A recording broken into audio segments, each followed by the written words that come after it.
4 sendok. Bawang gorengnya, bawang gorengnya be.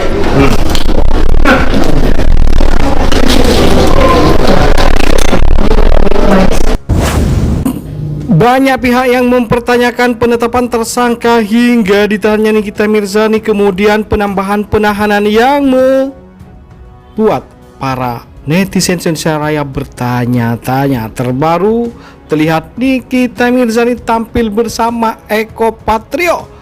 Hal tersebut tentunya di tengah isu yang kini banyak orang yang ingin melaporkan ya Dr. Reza Gladys, yang hal itu diunggah oleh akun Instagram Nikita Mirzani yang menyebutkan bahwa dokter tersebut adalah sahabat yang biasa live dengan Dr. Reza Gladys yang tentunya mencuri perhatian para netizen se-Indonesia Raya. Niki itu ditahan katanya supaya tidak menghilangkan barang bukti karena status sudah tersangka. Maksudku dengan kasus sebesar ini, se-viral ini ya, dengan judul pemerasan dan TPPU, kok masih ilang berita kalse ya Nek? Bukan nepong-nepong. Nyamperin kosnya Mail kemarin itu gercep kalse, organda-organda intra. Naikkan status pere ini pun kok cepat kali kan. Sekarang diperpanjang. Gak jumpa kan Pak unsurnya itu kan. Aku nanya loh ini Pak, jumpa gak unsurnya? Soalnya terjadinya kesepakatan, negosiasi. Iya kan? Inang itu sepakat orang itu, tak adanya diancam, tak adanya kekerasan. Jadi agak-agak sulit, agak-agak bingung Inang itu, iya kan? Ngomong-ngomong lebaran kemana kalian? Lebaran ini kemana nanya aja Wak. THR kalian udah jalan? Udah jalan, udah dapat. Bagi-bagi lagu ya. Nerima juga aku bos. Semalam pun pengacara Dr. Oki sahabat Nikita Mirzani pun memberikan peringatan keras, menyentil secara halus. Wah, apa gak keder tuh dokter yang akan segera dilaporkan oleh Dr. Oki ya, pengusaha skincare terkenal. Kita masih penasaran siapakah yang akan segera dilaporkan oleh Sunan Kalijaga sebagai pengacara dari Dr. Oki. Benarkah bahwa yang akan dilaporkan adalah Dr. Reza Gladys yang telah melaporkan Nikita Mirzani yang diduga menyebarkan video rekaman percakapan dirinya dengan Dr. Oki, Nikita Mirzani, dan Mail. Nih, biar nanti sama-sama ya. Artinya gini, dulu saya pernah pegang perkara almarhum Julia Perez ya, dimana pada saat itu di salah satu scene film dia berantem dengan kawan saya juga, Mbak Dewi Persik. Nah, Dewi Persik lebih dulu melaporkan.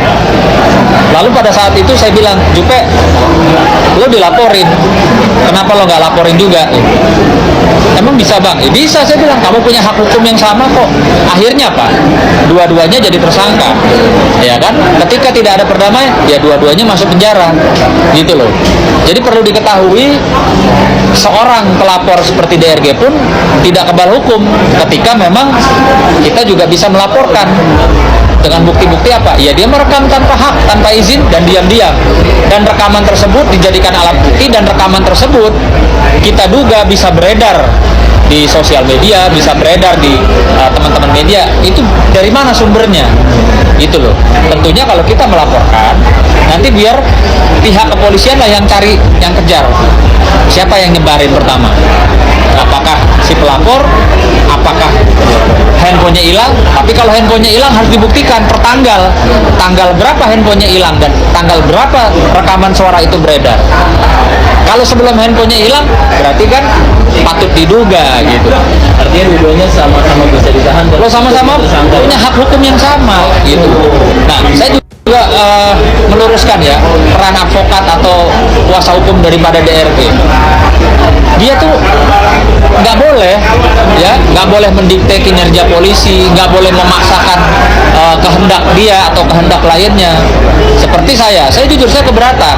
Dia menyatakan bahwa klien saya, Dr. Oki, ini harus jadi tersangka karena dia adalah sindikat. Lah bagaimana Anda bisa menyatakan klien saya sindikat? Ya kan? Orang klien saya jelas pekerjaannya, jelas memiliki 70 klinik kecantikan. Atas dasar apa saudara menuduh klien saya ini sindikat, harus ditangkap, harus ditahan? Hati-hati saudara. Ya, kalau bicara itu harus jangan mendahului putusan. Anda sudah bilang ini sindikat. Sindikat dasarnya apa Anda bilang klien saya sindikat? Ayo kita berdebat lah, berdebat yang benar. Anda kan selalu ngomong hukum, tapi Anda lupa, Anda bicara klien saya ini seolah-olah sindikat. Wabarakatuh. Saya Dr. Enda Gladys. Saya Dr. Atoba Mufid. Pertama, saya ucapkan terima kasih banyak kepada dokter detektif yang telah mereview salah satu produk kami. Saya mohon maaf dan saya akan memperbaiki. Saya di sini meminta maaf sebesar-besarnya atas kesalahan yang telah kami perbuat, atas kesalahan produk kami yang overclaim. Itu penipuan. Jadi kesimpulannya semuanya itu ada. Semua jenis overclaim adalah penipuan. Iya. Dan Kalau ada masyarakat atau konsumen yang keberatan, yang sudah menjadi korban, laporkan. Kalau klien kami salah, silakan kami hadapi. Jangan ngomongnya di medsos terus seperti itu, ya. Ada lagi? Gue cuma mau mengingatkan aja bahwa laporan di kepolisian itu bukan akhir dari segalanya. Ingat, masih ada pengadilan sampai gue tidak terbukti bersalah. Kalau memang niatnya itu untuk membantu masyarakat, mengedukasi masyarakat, untuk kepentingan umum, mungkin siapapun, kami pun juga boleh, kami pun juga bisa, selama itu memang benar, bukan settingan, bukan titipan, bukan saingan. Nikat, ya. Nanti kalau nggak terbukti, saya pastikan akan ada upaya hukum terhadap Anda, ya. Karena Anda yang menyampaikan klien saya ini sindikat. Gitu. Artinya selama ini juga Dokter Oki yang disebut. Iya, Dokter Oki merasa dirugikan dong, ya, merasa dicemarkan. Orang dia seorang yang bekerja dengan baik kok bisa dikatakan sindikat. Emang pernah ada putusan hukum sebelumnya yang menyatakan bahwa Dokter Oki sindikat? Kan nggak ada. Ini kan baru asumsi, baru penggiringan opini publik dari pengacaranya DRG. Julianus menyatakan bahwa Dokter Oki harus ditangkap, Dokter Oki juga sindikat.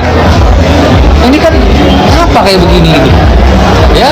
Daripada ya Julianus sibuk memaksakan kehendak, ya, berkoar-koar selalu ini Dokter O harus ditahan, dia adalah sindikat. Lebih baik nasihatin tuh kliennya, hati-hati, karena kliennya merekam, ya, pembicaraan antara dia dan Nikita dan juga Dokter Oki tanpa hak, tanpa izin, ya. Jelas ancaman hukumannya loh 10 tahun, dendanya 800 juta. Jadi ya stop, nggak usah berkoar-koar lagi, nggak usah maksa-maksa penyidik untuk jadikan klien saya tersangka.